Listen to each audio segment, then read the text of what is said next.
જય માતાજી. હજીરાની મેલડીમાં ચમત્કારિક વાર્તા. એક સમયની વાત છે.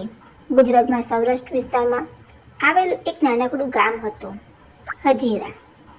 આ ગામ શાંત, શ્રદ્ધા અને સંસ્કાર માટે જાણીતું હતું.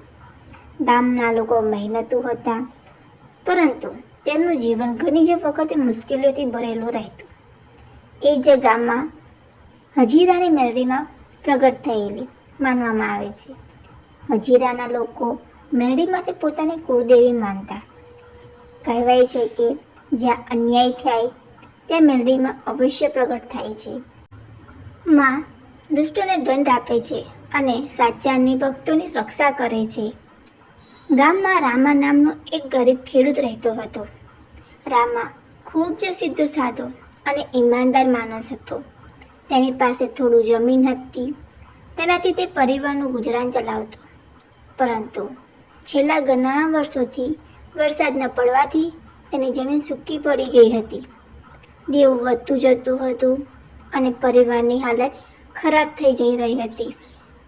રોજ રાતે રામા હજીરાની મેલડીમાનું સ્મરણ કરતો અને આંખોમાં આંસુ સાથે કહેતો, માં, હું સાચા મનથી તારી ભક્તિ કરું છું, મારી પર દયા કર.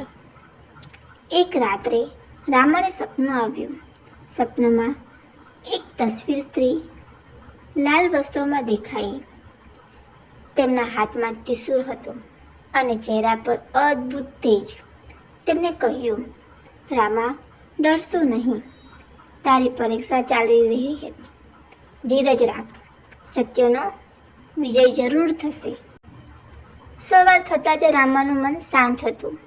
તેની મેલડીમાં પર અદ્ભુત વિશ્વાસ આવી ગયો. એ દિવસે તે પોતાની જમીન પર ગયો અને ફરીથી ખેતી કરવાનો નિર્ણય લીધો. પણ ગામમાં એક ધન્યાઈ માણસ હતો, ભાનુ શેઠ. તે ગરીબ લોકોની જમીન હડપ કરવાનો પ્રયત્ન કરતો. ભાનુ શેઠની નજીક રામાની જમીન પર પડી. તેને ખોટા દસ્તાવેજ બનાવી રામાને ડરાવવા લાગ્યો.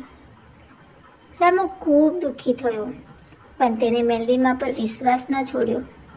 તે સીધો હજીરાની મેલડીમાંના નાનકડા મંદિર પર ગયો, દીવો કર્યો અને કહ્યું, માં, હું ન્યાય માંગુ છું, બદલો નથી. થોડા જ દિવસોમાં ગામમાં અજીબ ઘટનાઓ થવા લાગી. ભાનુ શેઠના ઘરમાં અશાંતિ ફેલાઈ ગઈ. વેપારમાં નુકસાન થવા લાગ્યું. રાત્રે તેને ભયાનક સપનો આવવા લાગ્યું. સપનોમાં મેલડીમાં તેને ચેતવણી આપતી કે જે અન્યાય કરે છે તેને દંડ ભોગવવો પડે છે. ભાનુ શેઠ ડરી ગયો.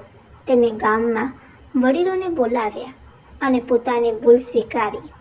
રામાની જમીન પરત આપી અને માફી માંગી.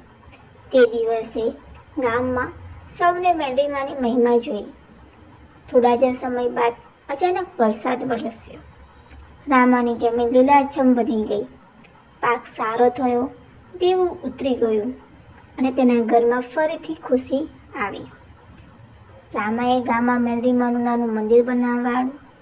ધીમે ધીમે હજીરાની મેલડીમાંની ખ્યાતિ દૂર દૂર સુધી ફેલાઈ. લોકો પોતાની મન્નતો લઈને આવવા લાગ્યા અને માન્યતાઓ પૂર્ણ થવા લાગી. આ વાર્તા આપણને શીખવે છે કે સત્ય અને શ્રદ્ધાઓ માર્ગ ક્યારેક ખોટો નથી. અન્યાય સામે ધીરજ અને વિશ્વાસ રાખવો જોઈએ. મેલડીમાં હંમેશા સાચા ભક્તોની રક્ષા કરે છે. જય હજીરાની મેલડીમાં.